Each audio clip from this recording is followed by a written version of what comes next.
Muy buenas, aquí en otro episodio tratando temas fuertes, pero a la ligera. Aquí con Carlos Ramírez y este servidor. ¿Cómo te encuentras, Carlos? Estamos bien, dentro de lo que cabe, siempre surgen temas candentes que tenemos que comentar acá. Así es, hay muchos temas importantes que han pasado desde el último episodio, los cuales no podemos quedarnos callados para nada.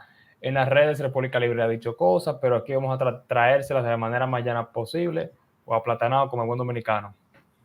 Lo primero es que me llamó mucho la atención, Carlos, cómo actualmente en la República Dominicana se han ido haciendo debates a nivel de precandidatos. Vimos el debate que hicieron los precandidatos de la circunscripción 1 en el Distrito Nacional. ¿Y qué te pareció, la verdad? La iniciativa está muy bien. Ahora, evidentemente, eso habría que expandirlo a los demás partidos, porque era un debate interno, solamente el PRM, y de lo que es un debate interno, yo creo que son pocas las cosas que podemos decir que piensen distinto, por lo menos los que estaban ahí participando. Lo que sí se vio es que evidentemente hay un nivel de preparación y un nivel de seriedad respecto a lo que se aspira a hacer, que es ser diputado, que sí es diferente entre los que estaban ahí presentes. Entonces hay que tomar en cuenta más eso, quién realmente está preparado y puede aportar algo y no simplemente ser un sello gomígrafo de lo que más del Poder Ejecutivo o lo que el partido diga es.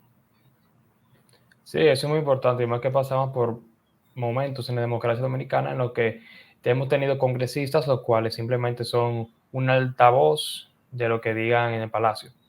Y bueno, hemos tenido ahora congresistas que son más o menos más autónomos, que hasta se ven enfrentamientos entre funcionarios y congresistas, que es algo saludable para la democracia porque en ello consiste en la diversidad de opiniones y sin esta pues no estamos en democracia. Esperemos que más partidos imiten eso, la verdad, porque sería bastante bien, porque así conocemos qué es lo que realmente proponen los candidatos y algo muy importante, si realmente creen en lo que ellos están diciendo o solo lo hacen porque es lo que mejor da en las encuestas. Y si realmente están preparados, porque es otra cosa. Hubo uno en ese debate que le parece que lo único que sabía era que él tenía que ir a esa hora, a ese sitio y estar sentado ahí. Pero después de ahí, Wow. bueno. Lamentablemente hay muchos en el Congreso que son así también. Nada más saben que tienen que ir, sentarse y votar lo que le diga la cúpula de su partido. Pero bueno, son cosas que pasan aquí y por eso estamos para cambiarlo. Ya yendo a un tema más profundo, que toca también las leyes y toca algo que hemos dicho bastantes veces, que hasta me siento cansado de decirlo. Creo que todo el que nos ve lo sabe ya y hasta se siente cansado de lo mismo. Hay una noticia que ha sonado mucho en estos días, que es que, wow, mágicamente se enteraron de que en el sector informal de solamente los alcarrizos se mueven más de 50 millones de pesos. Para muchos fue una sorpresa, pero para nosotros, los liberales, ya es como que eso es pan de cada día, lo sabemos. Literalmente el sector informal es como un 52% de la economía dominicana. Una cantidad Claro. enorme, más de la mayoría, más de la mitad, digo. O sea, Entonces, Carlos, ¿qué tiene que decir? no solamente es más de la mitad de la economía, sino que hay ciertos segmentos de la población que toda esa economía informal. Incluso ahora actualmente en la República Dominicana, muchos negocios que vemos por allí, que vamos de día a día, son informales. Uno se da cuenta en muchas características. Una de las principales tal vez es que muchos de los informales, no todos, porque muchos tienen otras maneras, pues no cogen tarjetas, otros sí la cogen, pero mediante algún amigo con el RNC, etcétera. Y es pan de cada día. O sea, es algo que es puramente real y que todos lo sabemos. Entonces, ¿qué pasa con el sector informal para el que no sabe? Bueno, el sector informal pues es informal y no paga impuestos ni cumple regulaciones. Ahora, ¿acaso el Bueno, sector informal, Carlos, no paga por lo impuestos por menos ser unos directamente no tacaños? lo paga. Por lo menos Uh-huh. directamente no lo paga, porque recordemos que de alguna u otra forma a ti te están sacando o vía el ITEVIS, o vía que te traspasen el ITEVIS, o vía aduanas. O sea, Uh-huh. no hay forma. Al menos que tú vives en una montaña, de alguna forma te van a cobrar esos impuestos. Sí, eso es bueno aclararlo, es cierto. El sector informal es cierto que no paga muchos impuestos, pero sí tiene que pagar el ITEVIS, lo de aduanas y cualquier transferencia que se le haga por una empresa formal. Ahora, mucha Sea gente dice, directa o indirectamente. sí, exacto. Entonces, muchas personas dicen, bueno, pero el sector informal es el responsable de que actualmente no se recaude tanto, porque como el 52%, si esto pagaran impuestos, pues hubiera más recaudaciones y también si esto pagaran impuestos, habrá una competencia más leal, ya que su competencia es leal, etcétera. Siempre se escucha eso. Hasta hemos escuchado congresistas decir que la manera de uno resolver el problema fiscal de aquí es caerle atrás a los informales, a punta de pistola para que se formalicen. Y la verdad que me sorprende mucho escuchar más que nada lo último, porque es como tan ridículo. O sea, una persona se formalizara si pudiera hacerlo y le fuera factible, porque al final en el comercio formal hay garantías jurídicas y también puede suplir al Estado, quien no quiere a veces. Entonces, Carlos, ¿por qué será que los informales no se formalizan? Porque no creo que sea por tacaño, ¿eh? Hay varios factores. Hay varios factores. Primero, hay que ver qué es informal, qué es lo que se está categorizando como informal. Eh, Segundo, hay que tener claro de que hay algunos negocios que son negocios, pero el nivel de exigencia regulatoria mínima que se pide para ser formal, ese negocio no le hace sentido a nivel de número. O sea, si ellos se meten en ese traje, realmente no hace sentido seguir haciendo negocio, lo que tienen que hacer ya. Buena parte de los negocios informales entran en esas categorías. O sea, hay algunos negocios que son informales, pero son informales porque no tributan a la TCS, no registran los empleados de la Seguridad Social. Hay otros negocios que son informales porque no están registrados a la DGI, y etcétera, etcétera. O sea, hay diferentes rangos de informalidad. Cuando se habla de informal, se está hablando de un grupo realmente amplio, no solamente un renglón. Pero también hay que considerar una cosa, o sea, si bien en cuenta a nivel de PIB per cápita, macro, somos una economía de renta media, eh, todavía muy buena parte de la población son de renta baja. O sea, recordemos que aquí un porcentaje importante de la población no gana más de 30,000 pesos. Y muchos de esos negocios informales son gente que está como freelancer realmente. Son freelancers. O sea, esa gente que está independiente, si ellos, muchos de ellos, si tuvieran que cumplir con las exigencias y los costos de esa exigencia, realmente los números no le dan. Y lo de ellos es el día a día. Entonces, el tema de la informalidad es ese. O sea, primero, mucha de la gente gana muy poco, y como gana muy poco, no le cuadra la formalidad. Y esto va muy relacionado con el tema de la supuesta baja presión fiscal. Bueno, que claro que va a haber baja presión fiscal si tú tienes un sistema tributario basado en la progresividad. Es decir, que los que más ganan pagan más. Pero ¿qué pasa cuando la mayoría de la población no son de los que más ganan?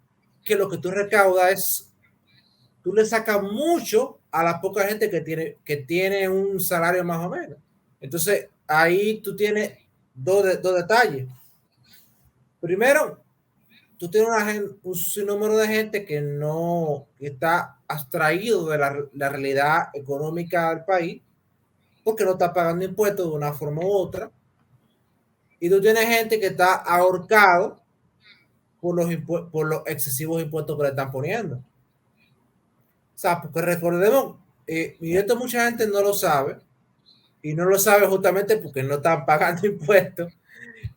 La DGI, el impuesto sobre la renta, es una tabla de tramos fiscales.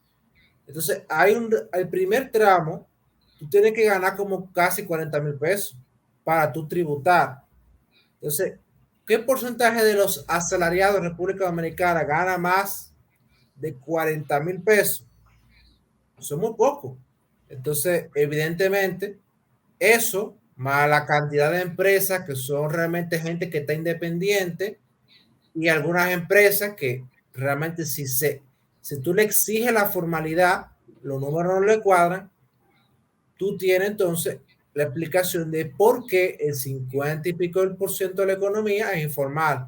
Entonces, más que tú quererle buscar con un látigo, tú tienes que corregir las ineficiencias del sistema tributario y del sistema regulatorio.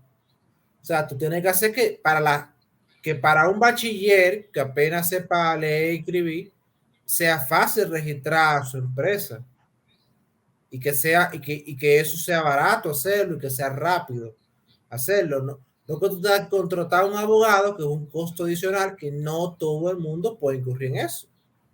El tema de pagar los impuestos y tener todo en orden, no puede ser que tú necesariamente tengas que armar un departamento de contabilidad para tener tu asunto en orden.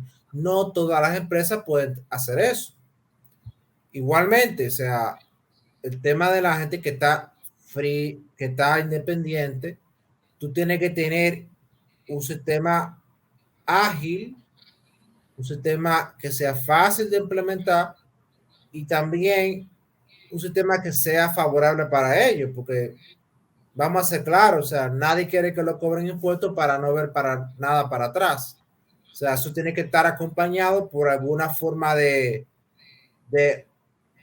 deducciones por acá o en Estados Unidos existe mucho de que a veces el gobierno te calcula lo que tú pagaste de impuestos y dice, bueno, tú pagaste por arriba de lo que debías pagar y te devuelve una cantidad. Esos son mecanismos que aquí se podrían observar porque evidentemente tú tiene que ser una relación de el ciudadano contribuyente con el Estado, no que sea un Estado cayéndole con un látigo a la gente a ver a los pocos chilitos que le saca, porque al final van a ver muy poco que tú le vas a cobrar lo que entienden los políticos que están cobrando que muy poco. Pero realmente el enfoque debe ser en la economía. O sea, es una economía que todavía hoy tiene un nivel de ingresos que no es alto. No es alto. Correctamente. Y yo entiendo que en base a lo que has dicho, hay algo que yo siempre me he mantenido muy, muy de cerca con el tema de emprendimiento, ya que las personas, pues bien, aunque veo muchos jóvenes que quieren emprender, crean sus negocios, pues, desde más pequeño, como podría ser vender accesorios, vender comida, ya más avanzados como literalmente tener una repostería. Pero ya cuando van avanzando, que bueno, se hacen mayores, toca ver lo que realmente pasa a la hora de tener un negocio. Es como una barrera de la que no todo el mundo pasa. Un colador, vamos a decir. Y ese Exacto. colador es la manera en que aquí se maneja ese tema de registrar una empresa, los tributos, etcétera. Y un colador del que si vienen 10, tal vez pasan 2 o 3. Y de esos 3, tal vez 2 son informal y uno tal vez formal y hay que ver si hay más cosas informales por atrás. Porque como tú dices, la formalidad no es solo una, sino que hay varios renglones. Lo cual es lamentable y no le conviene al mismo Estado, porque el Estado es el que se queja de que no tiene dinero para nada, pero por algo será que no lo tiene, además del mal gasto, obviamente.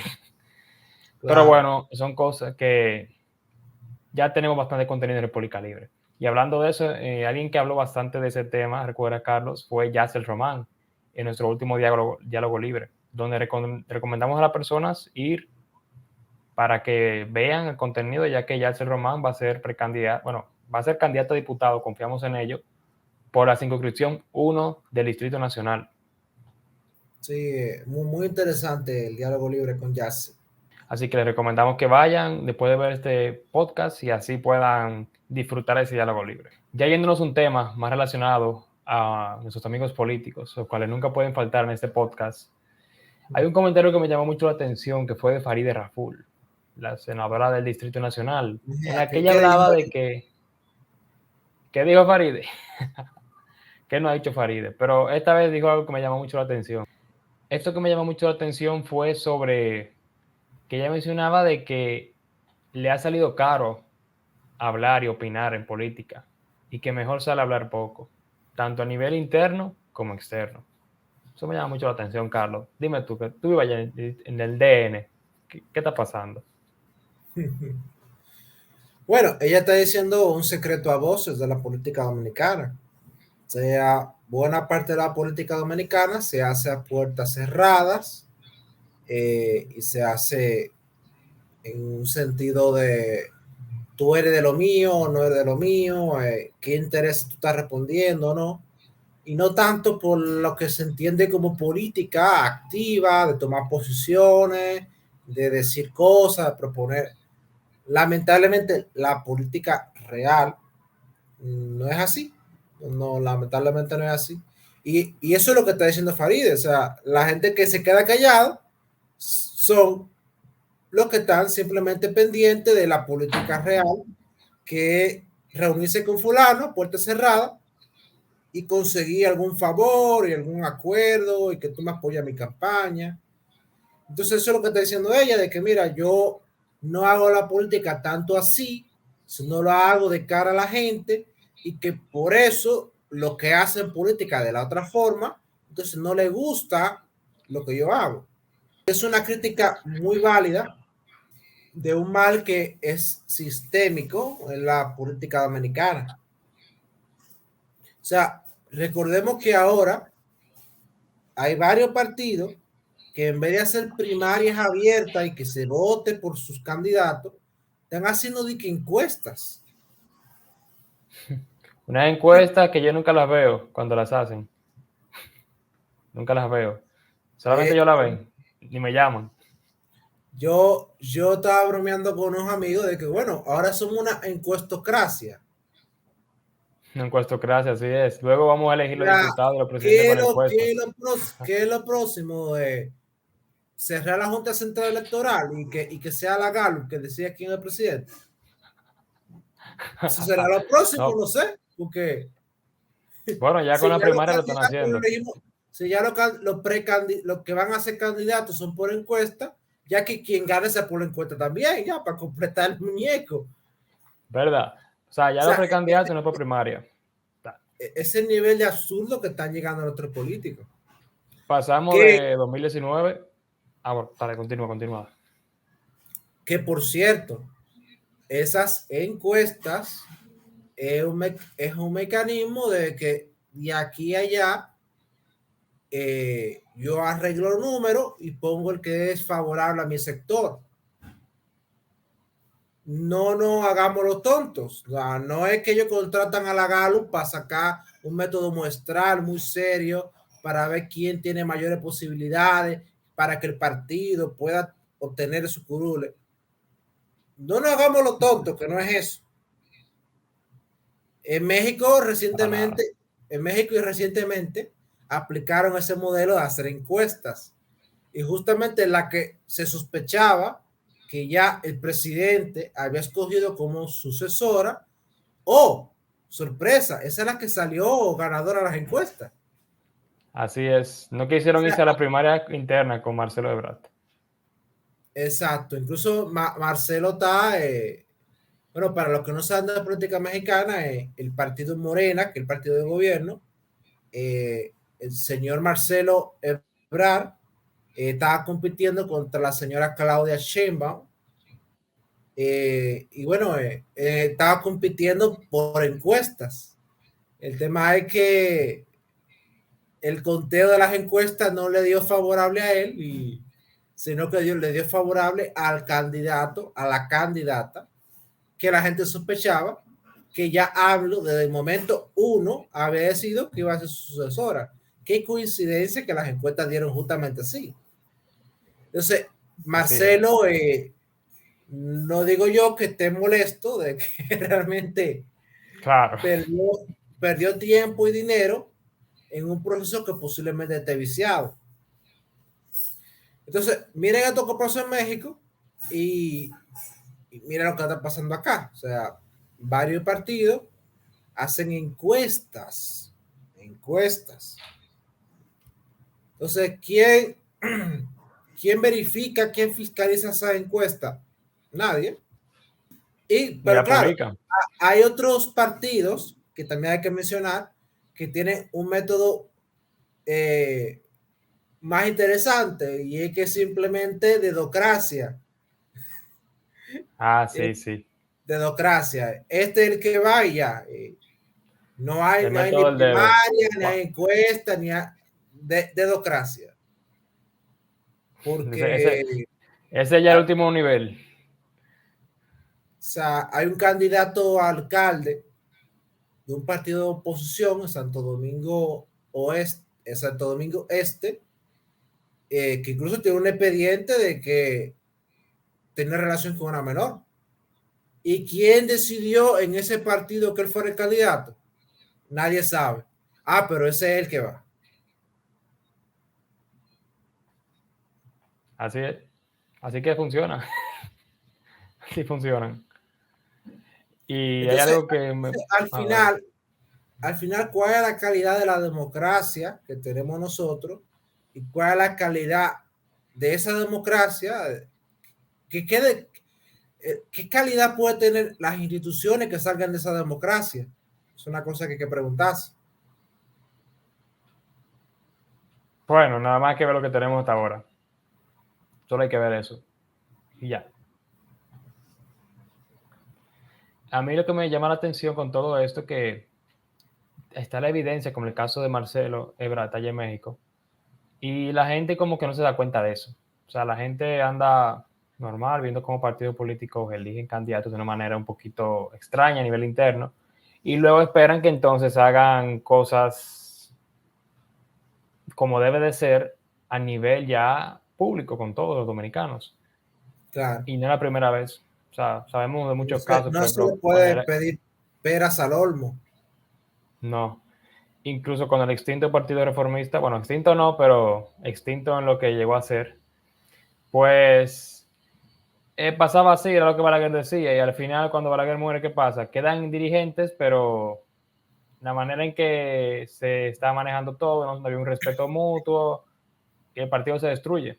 ¿Y qué pasa cuando se lleva ese tipo de cosas que se han seguido practicando en otros partidos a un gobierno? El gobierno se destruye, y si el gobierno se destruye, llega inestabilidad al país, y si hay inestabilidad, pues sabrá Dios todo lo que pueda pasar. Solamente hay que ver los peores casos que han pasado con guerra civil y de todo. Eso es el extremo, pero una inestabilidad es mala para todos.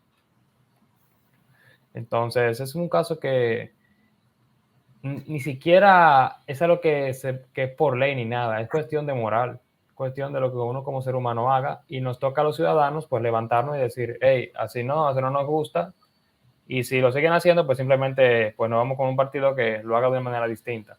Ojo, no es que el uso de encuestas verídicas y que se muestren sea malo, pero de la manera en que se hace no era correcta, porque ni siquiera muestran las encuestas. Yo nunca he visto una de esas encuestas en la que dicen que seleccionaron aquí candidatos. Nunca las he visto y a la hora de uno buscar en internet no aparece ni en la página del partido.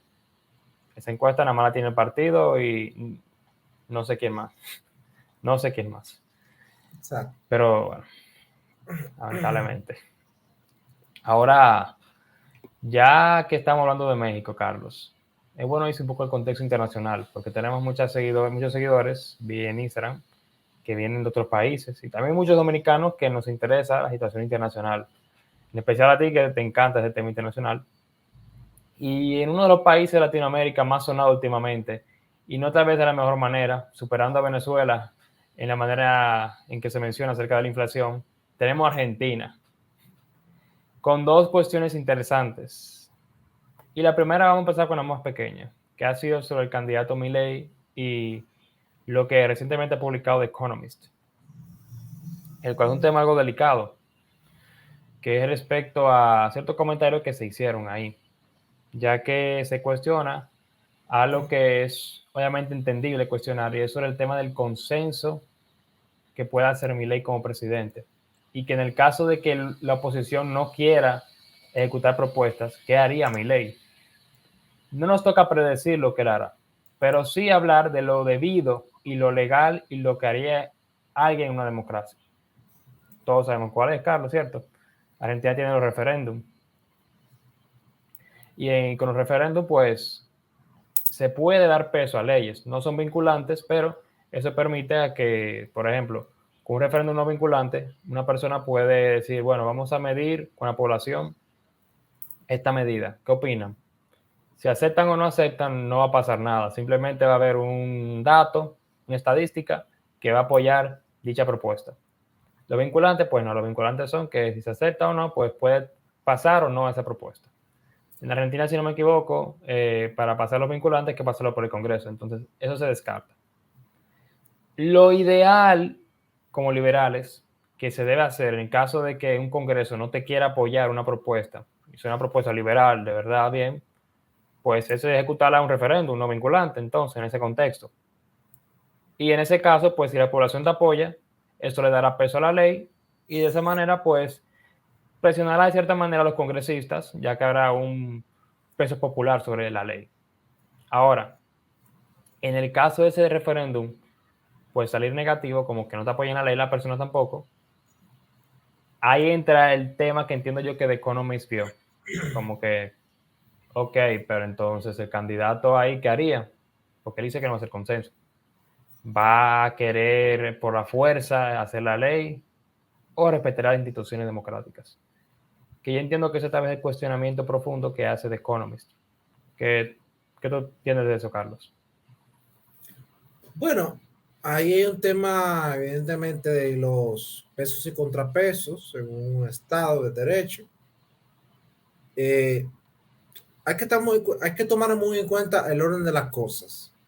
O sea, si yo estoy proponiendo hacer A y antes de yo decir eso lo voy a mandar al Congreso, eso antes de ir al Congreso, esa propuesta vamos a revisar la validación pública que tiene, se hace un referéndum, la gente está a favor de eso y yo con el resultado del referéndum voy y le digo, mira, este proyecto de ley que yo le estoy entregando ha sido validado por la gente que lo votó ustedes y por un porcentaje importante. O sea, vamos a discutir esto y vamos a tratar de entregarle a los representantes un proyecto de ley acorde con esto que la gente está de acuerdo.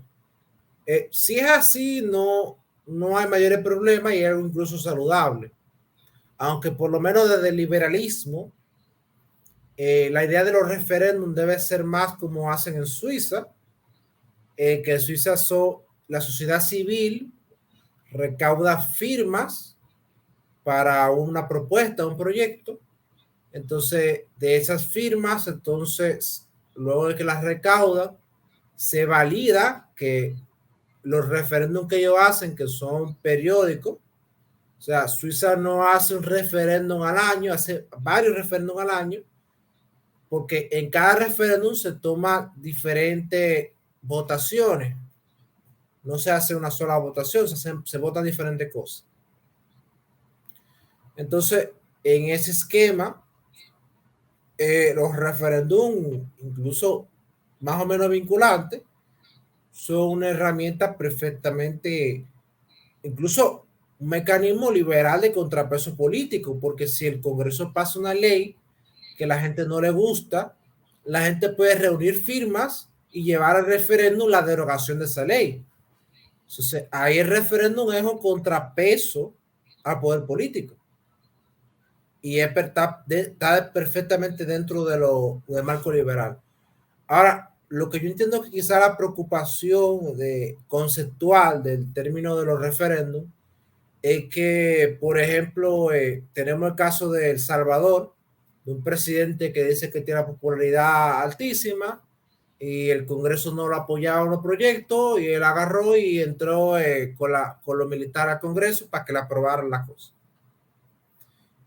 Si la idea de un referéndum era hacer un referéndum para tú coaccionar a los legisladores, o si la idea de hacer un referéndum es que a mí no me aprobaron esta ley, entonces yo hago un referéndum y luego lo apruebo, lo hago por decreto porque me da mi... entonces, evidentemente, estamos entrando en una senda peligrosa porque quizá hoy puede ser alguna medida que nos gusta a los liberales, pero mañana puede ser un presidente demagogo con medidas que sean iliberales, que quiera usar ese mecanismo para entonces destruir las instituciones y destruir las libertades individuales. Entonces, por eso hay que tener en cuenta los mecanismos y hay que tener en cuenta cómo se usan, porque si bien pueden usarse para aparentemente bien, una vez que tú lo utilizas, tú lo estás validando y luego que están validados, también esos mismos mecanismos se pueden utilizar para lo malo. Por eso hay que tener mucho cuidado con la idea de los referendos. Exactamente, entiendo que es lo que a mí también me preocupa, no por el caso tanto de lo que menciona The Economist, sino más bien en general por todos los candidatos, porque hay políticos que sabemos que no son liberales, que pues pudieran agarrarse una medida así para hacer desastres en Argentina. Y bueno, en el caso de Argentina ya ha pasado, como fue con YPF o YPF en 2012 y Cristina Kirchner. Cristina Kirchner pues contó con el apoyo mayoritario de la población y con un apoyo mayoritario en el Congreso para lo que fue la expropiación de YPF. Que YPF, para quien no la conoce, pues es una empresa que bueno, en ese momento era sociedad anónima que se encargaba de exploración, del tema de petróleo, gas, etc. ¿Y qué pasa? Pues bueno, de un día a otro, Kirchner entendió que eso debía ser nacional, que eso tiene que ser algo de la identidad argentina, que tiene que manejar el gobierno. ¿Y qué hizo Kirchner? Pues bueno, YPF tiene hasta ese momento una gran mayoría de acciones correspondientes a la empresa Redomsa, creo que se llama, o Remsa, de España. Y pues Kirchner pasó una ley en la que dijo, bueno, pues el 51% de las acciones, que son específicamente de Remsa, específicamente fue con Renza el asunto, te la quitamos. Y así lo pasaron. ¡Fua! Pasaron en el Congreso, la gente aplaudiéndole, muchos congresistas que al principio no la apoyaban, después la apoyaron por el apoyo popular, UKA, otros no la apoyaron, como fue el caso de... La misma demagogia con que aprobaron el default en el 2001. Sí, también, igualmente, la misma demagogia. Y bueno, al final todos apoyaron, firmaron la ley y pasó. Y Renza pues perdió esa cantidad de acciones en la empresa y pasó a ser una sociedad abierta que es como empresa mixta, pero expropiada del 51%. O sea, ya hay un gran problema ahí y no solo se queda ahí. Muchas personas, incluyendo a Mauricio Macri, pues dijeron, oye, aquí va a haber un problema grave porque esa empresa es internacional y no se va a quedar de brazos cruzados. Por supuesto, enseguida llegaron los problemas internacionales porque todo el mundo vio mal ello, ya que si tú eres una empresa extranjera, vas a ver mal que en tu país, que en el país donde tienes sede, pues anden expropiando cosas. Y más después de que Hugo Chávez hizo algo similar o peor en Venezuela. Eso provocó obviamente que en Argentina muchas empresas decidieran marcharse y otras se subieran más alejadas de allá. ¿Y qué pasa con eso? Pues Renza hace una demanda en Nueva York y ese caso pues duró años ahí. Y justamente entre ayer y hoy se dio una sentencia. ¿Adivinen qué? Argentina tiene que pagar la suma de 16.000 millones de dólares a la empresa Renza por haberle expropiado las acciones de una manera imprudente, lo cual todo el mundo lo vio, menos el gobierno de ese momento de Cristina Kirchner, que justamente es el gobierno que gobierna ahora, y para ello, pues, eso fue una labor patriótica. Bueno, ¿qué dicha labor patriótica? Que endeudar 16.000 millones de dólares más el país. La verdad que hay que aplaudirles. Que bueno acotar que la empresa expropiada, desde la expropiación hasta ahora, no ha generado 16.000 millones de dólares. O sea que ni siquiera inobservando el irrespeto al Estado de Derecho de la propiedad privada, yéndonos simplemente a lo matemático, esa operación a nivel financiero estrictamente no hizo sentido. No hay sentido. Marca nacional, pero que no genera gran cosa y le provoca al final una deuda de 16.000 millones más al país en dólares. Otro problema más que hace Kirchner sin ser presidente. O sea, sin ser presidente está logrando cosas. Ya, o sea, wow. Creo que Sergio Massa va a tener que hacer una propuesta para resolver un problema que ha causado el gobierno del que él es ministro de Economía. Bueno, Sergio Massa, yo creo que ya es más que ministro de Economía. El presidente en funciones sin ser electo. Es un caso Sí, inaudito. Yo no creo que esto no ha pasado nunca realmente. yo vi a Sergio Massa inaugurando obras allá y dando mensajes que antes daba Alberto Fernández y me pregunté, dije, pero ¿y será que Alberto Fernández estaba ocupado? Y le dijo a Sergio Massa que fuera. No es De coincidencia que hecho, sea en todos los eventos. él planteó una medida que es de seguridad, no es, o sea, él no puede tomar esa medida. O sea, él está haciendo como presidente de facto. E incluso Así el es. presidente de Argentina dice que él no está hablando porque él no es candidato. Pero, ok, tú no eres candidato, pero todavía legalmente tú eres presidente. O O sea, sea, que la Sergio Massa, democracia, ¿dónde quedó? la gente tiene que escogerlo y eso no ha sucedido. No ha sucedido y está complicado que suceda. Entonces, la verdad que yo no sé por qué Argentina ha logrado lo que ha logrado como país, porque pudiera estar mucho más peor, la verdad. Pudiera estar peor con este manejo que ha tenido, que es una comedia. Logró ganar a Venezuela ya. O sea, antes la gente pensaba en Latinoamérica, país con problemas. Antes no pensaba en Venezuela, inflación, etcétera. No, ya Argentina. Nicolás Maduro le ha convenido que es Argentina. Ya los focos no están en él, ahora están en Alberto Fernández, en Massa y Kirchner. Y más en Kirchner, porque Kirchner ahora es famosa. Todos los noticieros salen, sentencia en Argentina por medida adoptada por el gobierno de Cristina Kirchner. No sé si será orgullo para ella, pero para los argentinos que pagan impuestos no creo que lo sea.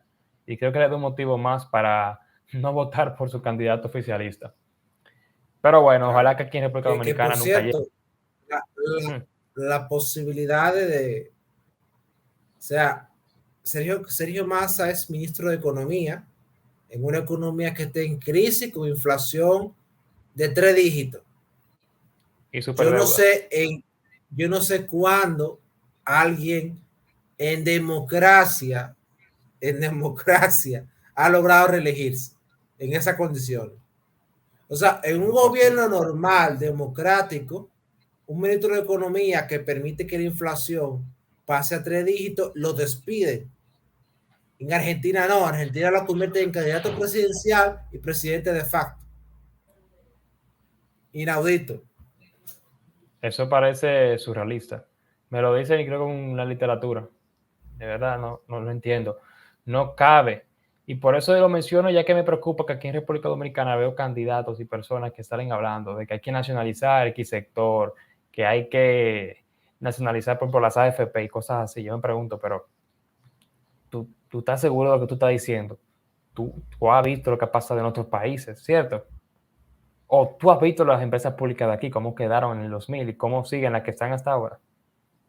O sea, yo no entiendo cómo se puede hacer eso. Y me voy al plano de República Dominicana porque hay personas aquí que proponen medidas así a los Kirchner. Debemos expropiar esto. ¿Por qué no expropiamos esta industria? Que las industrias estratégicas del sector de República Dominicana. Eso no tiene sentido alguno. Para nada. Por aquí El me ha quitado la argumento de cámara. las industrias estratégicas aguanta todo, todo una industria estratégica. Solamente tiene que Todo. aparecer, solamente tiene que aparecer un político y definirlo como industria estratégica y es industria estratégica. Eh, hay, una, hay una broma que se llegó a hacer en Europa, en la Unión Europea, porque había una compañía, creo que holandesa, que quería comprar una compañía de yogures francesa. Y el ministro de Economía de Francia ha alarmado porque eso dañaba la industria estratégica de yogur francés. Esto no es chiste, señores. O sea, o sea, cualquier cosa puede ser industria estratégica, nada más un político tiene que decidir. O sea, Sí. es un sinsentido. O sea, a mí me da risa, por ejemplo, con la electricidad. Dicen que la electricidad es una industria estratégica. Eso debe estar en manos del gobierno. Eso es malo que lo tenga el privado. X presidente vendió todas las empresas del gobierno. Eso fue lo peor. La CDE que ni daba luz, que se vivía cayendo y ni generaba electricidad. Y ahora las que son privadas, que son las generadoras, es la mejor parte del sector eléctrico. La mejor parte. Y vamos a irnos más profundo. ¿Quiénes fueron los más importantes contribuyentes al sector eléctrico a nivel mundial con la energía, con la electricidad alterna y la directa? ¿A qué no fueron gobiernos? Fueron Thomas Edison y Nicolás Tesla, que para nada eran políticos, eran privados, empresas privadas. Y ellos fueron los que llevaron. De hecho, la revolución de la movilidad eléctrica la están liderando empresas privadas. No la está liderando una empresa pública de un país, sino una empresa privada. Y en el sector espacial, quien lleva la delantera no es una empresa pública estadounidense, es SpaceX, una empresa Una privada empresa de Elon pública. Musk. Que, O sea que, que sube más a la órbita que el siguiente país en la lista, que es China. Pero tú tomando en cuenta, el mundo entero, si, quitando China, no sube tanta carga a la órbita como lo hace SpaceX. y una empresa privada. Ese mito de las industrias estratégicas se tiene que caer ya, es una farsa total. Y yo creo que hay más evidencia que otra cosa, literalmente. No, no solamente es una farsa, sino que tenemos que irnos al origen, al origen real de esta idea. El fondo de eso era una política imperialista, concretamente, una política imperialista mercantilista, o sea, una cosa antiquísima. O sea, solamente en esa mentalidad hay una industria estratégica, porque claro, tú estás construyendo un imperio y alguna que otra cosa es necesaria para tú que fabricar armas o fabricar tanques. Bueno, sí, eso es estratégico para tú seguir haciendo guerra y expandiendo tu territorio. Pero para una república moderna, pacífica y democrática y de economía abierta, industria estratégica, eso es anacrónico eso. No tiene sentido para nada. Y por eso ojalá espero yo que aquí el petróleo, que ya están haciendo sus investigaciones y planean ya abrir esa parte, la hagan como se debe hacer, tomando ejemplo países como Texas, y no hagan una industria estratégica como YPF y Argentina.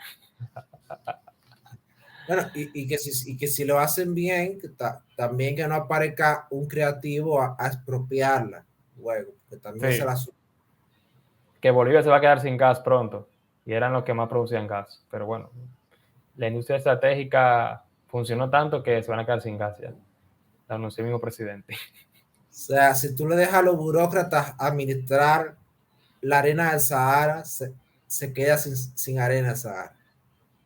Bueno, ya la duna de Baní se le está yendo mucha arena también. Se está cumpliendo local ya eso. Está cumpliendo ya.